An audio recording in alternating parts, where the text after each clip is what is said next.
11th class, we are continuing the chemical bonding, and today we will talk about, first we will talk about coordinate bond. How we are making coordinate bond, just see. This is sulfur having 1, 2, 3, 4, 5 and 6 electron.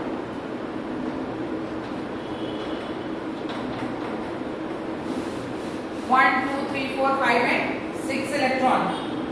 This is oxygen having 6 electron. I think we should show hydrogen as a cross.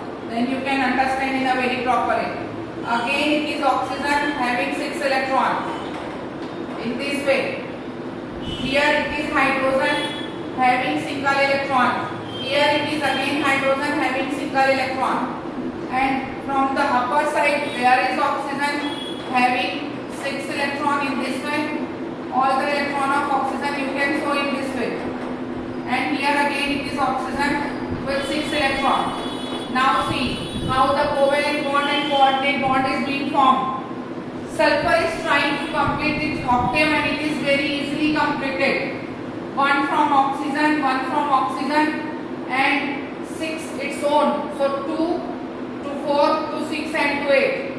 Now oxygen will try to complete its octave and it will easily complete.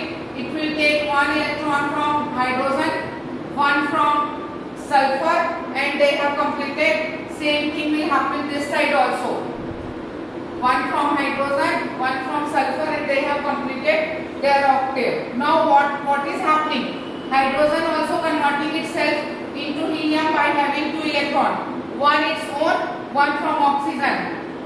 Hydrogen again completing covalent bond and the structure of helium by getting 1 electron from oxygen. Now all are completed their octave according to the inert gas rule. This 2 oxygen cannot share electron because their octave is already complete and they need 2 electrons. Both the 2 oxygens are needing 2 electrons to complete their octave. For that, what they are doing very simple thing. They are only using the electron of sulfur. They do not have any right on this electron. Only they can use to complete their octave, and that bond where a complete pair of electron is given by one element, other element can only use, it do not have any right on that electron. That bond is considered as coordinate bond. Which bond it is? Coordinate bond. So what will be the structural formula for sulfuric acid? This is as this 2O, this 2H. These are the covalent bond. But these 2 oxygens, they are showing arrow bond, that is coordinate bond. This is the structure of sulfuric acid. So this is all about the coordinate bond. Yesterday we were talking about ionic bond, then covalent bond. This is coordinate bond, which always occur when one element is providing a lone pair electron, other is only using, it do not have any right on this electron. That type of bond is considered as coordination bond. Property you will do at home. Now we are talking about polar bonding.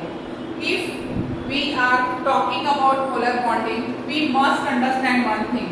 It is hydrogen, it is chlorine. Hydrogen has 1 electron, chlorine having 7 electrons.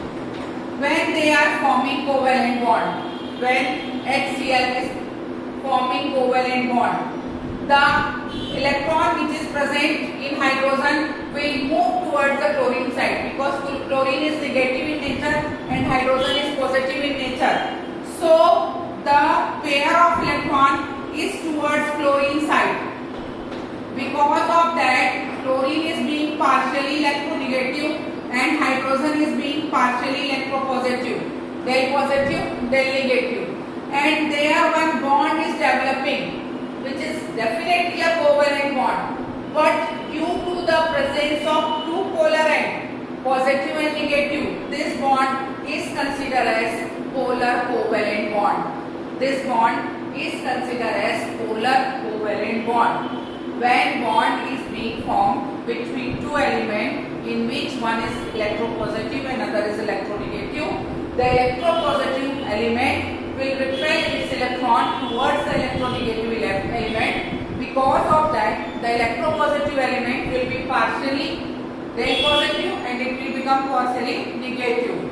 During that process, a covalent bond is formed which is polar in nature. That is why they are considered as a polar bond. Polar bond occur when the geometry or structure of any molecule is bent. In that condition, they will be polar. If their surface are same, like PF3, all the fluorine are on same surface in a triangle, they are non-polar. They are non-polar. If their surface are same, they will be cancelled their negative and positivity. That's why they will become non-polar. But if it is like this, they will be del positive, it will be del negative, and they will be polar. Okay. If we want to get dipole moment whose unit is divide, we have to write mu is equal to E into D. Mu is a sign of dipole moment, E is a charge over the element, and D is distance between the two nucleus. So mu is equal to E into D is a dipole moment of any substance, and this is all about dipole moment. Now we are coming to understand that if the structure is bent, only in that condition they will be polar. But if their surface or they are present in the same angle, in that condition they will be non-polar because their polarity is being cancelled by each other and they are unable to cancel their polarity. They will be polar and they will be non-polar. Now we are coming in Born-Haber cycle. Born-Haber cycle is basically based on thermochemical reactions. Okay. Hess law. There is a Hess law in thermochemical reaction. So Hess law itself is saying if we are producing any product by two or more methods, the energy which is releasing during that process are always same. Suppose I am preparing carbon dioxide by two methods. The energy releasing during the both methods will be same. That is used in Born-Haber cycle.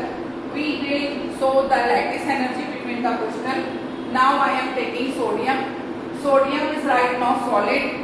It will be sublimate. You are going to give sublimation energy to sodium and converting sodium into the gas. A process where solid is without converting itself into the liquid, converting into the gas is known as sublimation. So that energy is known as sublimation energy.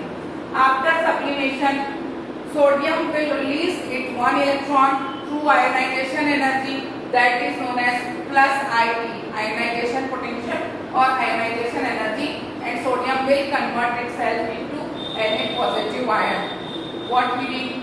First we have taken solid sodium, sublimated it, converted into the gaseous sodium. In isolated gaseous condition, sodium is releasing one electron through ionization potential, converting itself into the sodium positive. Same thing is happening in case of chlorine, that is the second segment. Half Cl2 means we need only one chlorine. So dissociation energy, this will dissociate chlorine, that is why it is half D, and chlorine will convert into the atomic form as a gas.